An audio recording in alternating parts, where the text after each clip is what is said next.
Shalom, salam kasih karunia di dalam Tuhan Yesus Kristus. Selamat datang saudara di channel Teologi Awam, belajar firman Tuhan tanpa sekat denominasi. Hari ini kita membaca di 1 Petrus 1, 1 Petrus pasal 1 ayat 13 dan 14. 1 Petrus pasal 1 ayat 13 dan 14. Mari kita berdoa memohon bimbingan Roh Kudus. Pujian syukur hormat kemuliaan bagimu ya Allah. Ucap syukur kasih setiamu atas kami. Terima kasih Engkau menyertai kami sampai saat ini. Terima kasih kasih karunia-Mu. Terima kasih berkat-berkat-Mu. Sekarang kami membaca firman-Mu. Tutup mengus tubuh jiwa dan roh kami. Tutup mengus lampau sadar kami. Tutup mengus tempat kami di mana saja kami mendengarkan firman-Mu dan merenungkannya bersama-sama. Datanglah Roh Kudus, ajar kami untuk mengerti firman-Mu dan mendapatkan rema yang benar dalam Tuhan Yesus Kristus. Terima kasih, kami mengucap syukur. Inilah kami yang berserah dalam nama Tuhan Yesus Kristus. Haleluya. Amin. 1 Petrus pasal 1 ayat 13 dan 14 di bawah judul perikop kekudusan dan kasih persaudaraan. Sebab itu siapkanlah akal budimu, waspadalah dan letakkanlah pengharapanmu seluruhnya atas kasih karunia yang dianugerahkan kepadamu pada waktu pernyataan Yesus Kristus. Hiduplah sebagai anak-anak yang taat dan jangan turuti hawa nafsu yang menguasai kamu pada waktu kebodohanmu. Demikianlah firman Tuhan. Kita baca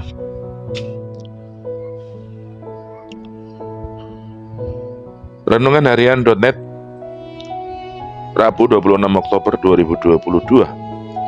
Membiasakan diri untuk taat. Hiduplah sebagai anak-anak yang taat dan jangan turuti hawa nafsu yang menguasai kamu pada waktu kebodohanmu. Ayat 14. Mengamati perilaku manusia yang cenderung sukar dalam menaati peraturan, saya semakin menyadari bahwa taat adalah karakter yang perlu ditumbuhkan lewat pembelajaran seiring berjalannya waktu. Tanpa adanya pembiasaan yang berawal dari kesediaan untuk taat, niscaya akan sukar untuk menjadikan ketaatan sebagai gaya hidup. Baik dalam hal menaati peraturan yang dibuat oleh manusia maupun menaati firman Allah. Nas hari ini mendorong setiap orang percaya untuk menjadi anak-anak Allah yang taat, yang disertai larangan untuk menuruti hawa nafsu, seperti yang dahulu dilakukan sebelum mengenal Allah. Seseorang yang mengaku mengenal Allah, seharusnya akan lebih mudah menaati firman Allah, yang juga dijadikannya landasan untuk menaati peraturan-peraturan di dunia ini. Selama segala peraturan ini tidak bertentangan dengan firman Allah, membiasakan diri untuk taat tentu akan menjadi tantangan yang perlu kita respon dengan tepat. Kita pun masih mungkin gagal untuk taat, tetapi jangan biarkan diri kita berada dalam kondisi tersebut dalam waktu lama. Sebenarnya prinsip ketaatan itu sederhana. Jadikanlah kebiasaan sampai kita merasa tidak damai sejahtera ketika hendak melanggar aturan yang seharusnya kita taati. Sekali lagi, ini bukanlah perkara mudah, karena selalu ada tantangan dan ujian atas ketaatan kita. Namun sambil menatap dampak positifnya ketika ketaatan itu sudah mendarah daging dalam diri kita, niscaya kita akan lebih termotivasi untuk menjadikan ketaatan sebagai bagian hidup yang tak terpisahkan. Hidup menaati Allah karena pemahaman akan kebenaran akan memudahkan kita dalam menaati peraturan dalam hidup keseharian. Amin. Sini penulis renungan mengambil judul membiasakan diri untuk taat. Jadi menurut pandangan penulis renungan di Renungan Harian.net, taat itu kebiasaan. Taat itu suatu yang dibiasakan. Artinya usaha kita sendiri. Saya nggak kurang setuju, saudara. Ya, yang namanya renungan kita boleh nggak setuju. Tapi memang taat itu dalam versi mentaati firman Allah atau taat di dalam versi kerohanian kita adalah suatu hal yang menjadikan kita itu bisa melakukannya tanpa paksaan, bahkan bisa melakukannya setiap saat, yaitu kesadaran di mana kita merasa dicintai oleh Tuhan. Bagaimana pengorbanan Kristus di atas kayu salib untuk menebus dosa kita. Jadi istilah kata kita adalah hamba. Hamba tidak ada kata menolak. Hamba tidak mempunyai hak untuk mengajukan komplain, keberatan. Ya, kita hamba. Karena apa? Kita sudah ditebus. Kita sudah menyerahkan masa lalu kita kepada Tuhan untuk diubahkan untuk menjadi masa depan cerah. Artinya kita sudah menyerahkan diri kepada Tuhan.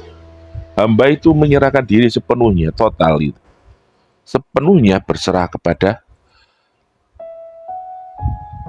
Tuhan yang memilikinya, yang membayarnya dengan harga yang sesuai.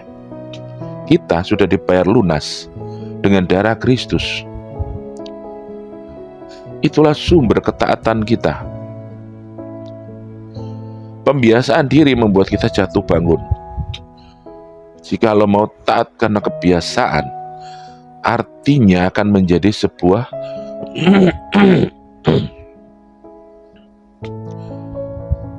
kebiasaan.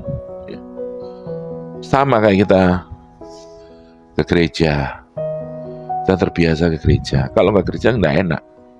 Itu terlihat baik, tetapi di satu sisi, gimana kita di gereja, apa yang kita lakukan di gereja, kenapa kita rindu ke gereja?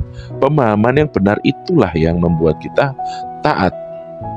Pemahaman yang benar itulah yang membuat kita tidak bisa tidak taat. Artinya bukan hanya nggak damai sejahtera. Nah, kita nggak melakukan firman. Kalau kita sedikit saja, wah, seperti kita manusia ya, cenderung untuk menyenangkan orang yang kita kasih, cenderung untuk menyenangkan orang yang kita sayangi. Kalau mereka sudah bersikap yang tidak enak, kita pasti akan merasa, wah iya ya maaf. Kita kan pasti terasa.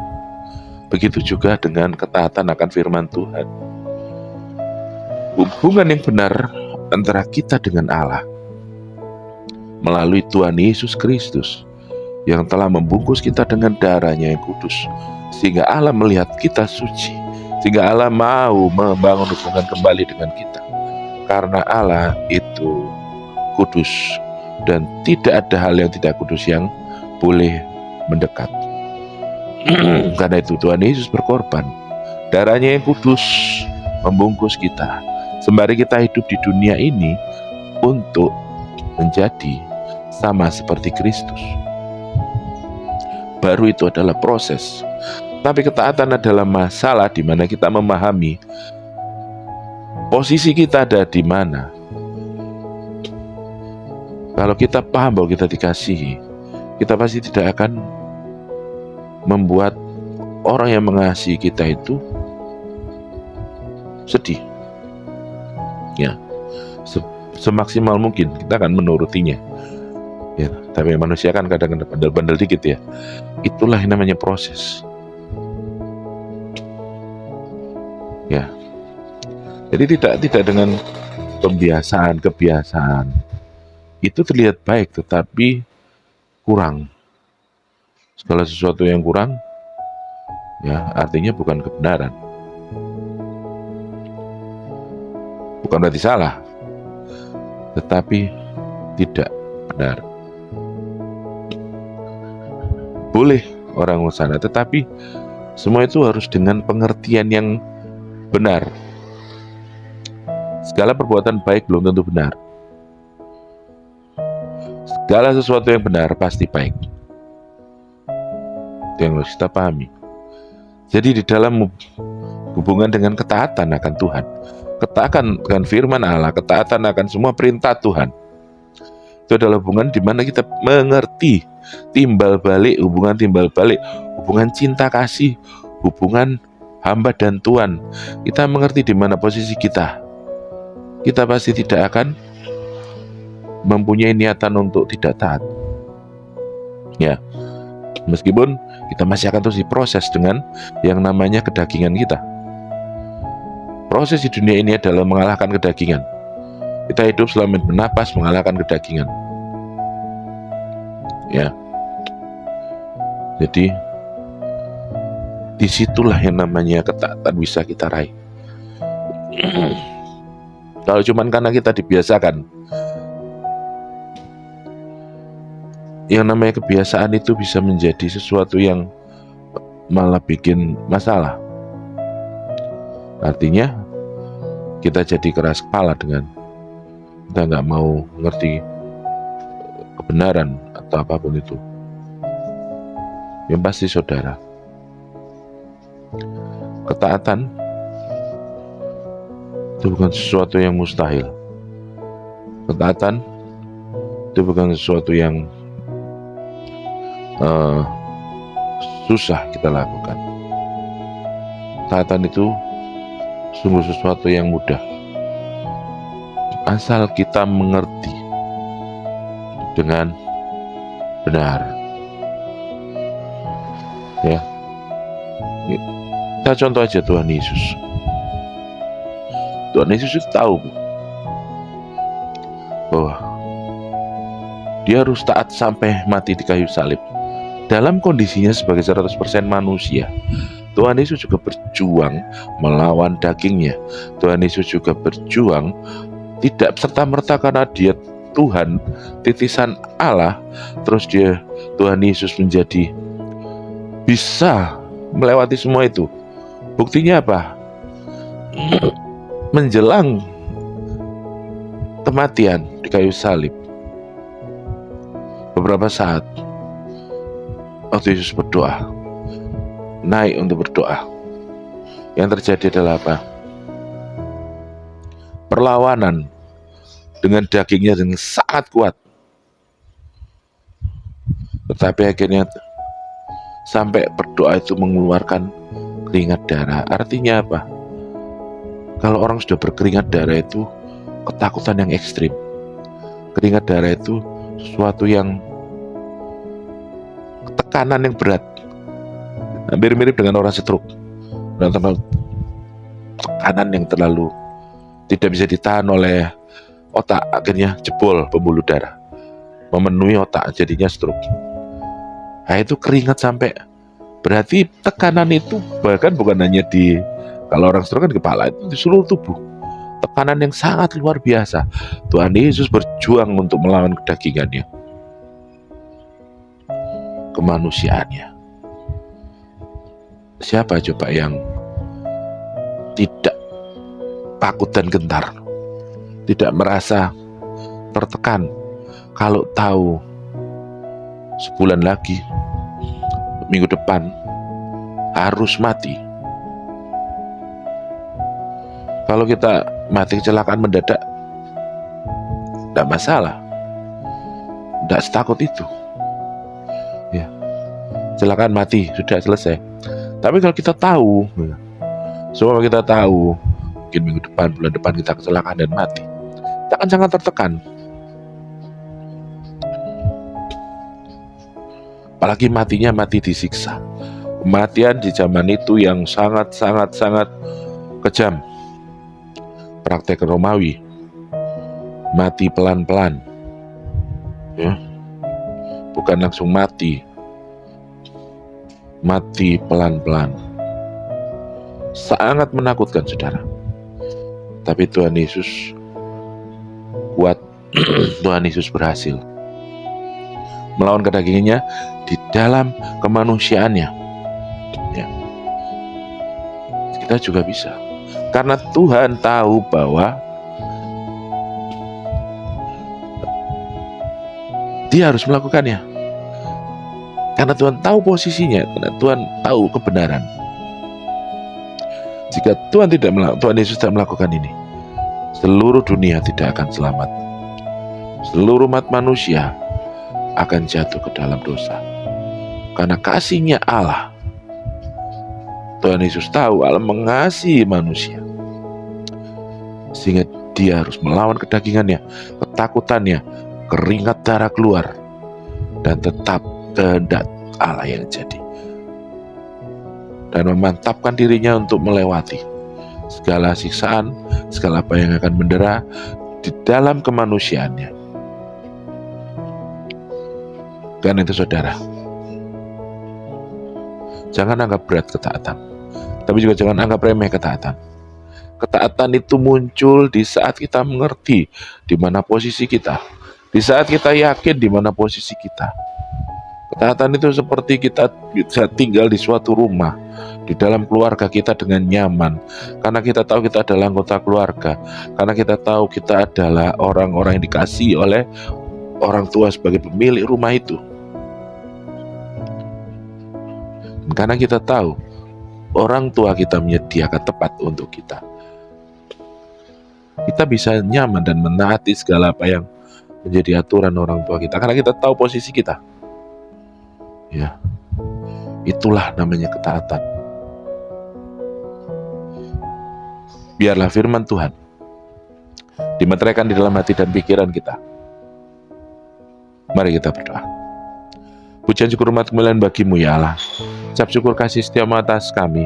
Terima kasih Tuhan Yesus, Kau telah mengajar kami tentang ketaatan. Kau telah mengajar kami tentang bagaimana kami bisa taat tanpa harus kami dipaksa dan menjadikan itu sebuah kebiasaan. Karena kebiasaan bisa menjadi hambar dan pudar. Tetapi ketaatan didasarkan pada pengetahuan yang benar. Ketaatan didasarkan pada kebenaran. Posisi, tahu di mana kami ada, tahu di mana posisi kami akan taat dengan otomatis. Meskipun kami harus tetap melawan kedagingan kami, karena kedagingan kami selalu menggiring kami untuk tidak taat. Karena kedagingan kami selalu membuat kami berada pada posisi yang sulit untuk taat. Tetapi dengan pengetahuan kami akan kebenaran, kami akan bisa taat. Tinggal kami melawan kedagingan kami, tinggal kami melawan hambatan-hambatan yang mengganggu ketaatan kami kepada firman Tuhan. Terima kasih Tuhan Yesus, kami mengucap syukur. Sepanjang hari ini kami berserah, tutup pengurus kami semoga saudara Yesus Kristus, tutup tubuh dan roh kami. Kami mohon berkat-Mu, kami mohon kasih karunia-Mu, Tuhan Yesus. Kami mengucap syukur. Inilah kami, ke dalam tangan-Mu kami berserah.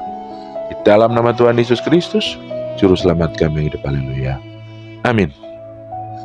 Terima kasih saudara atas waktu dan kebersamaannya.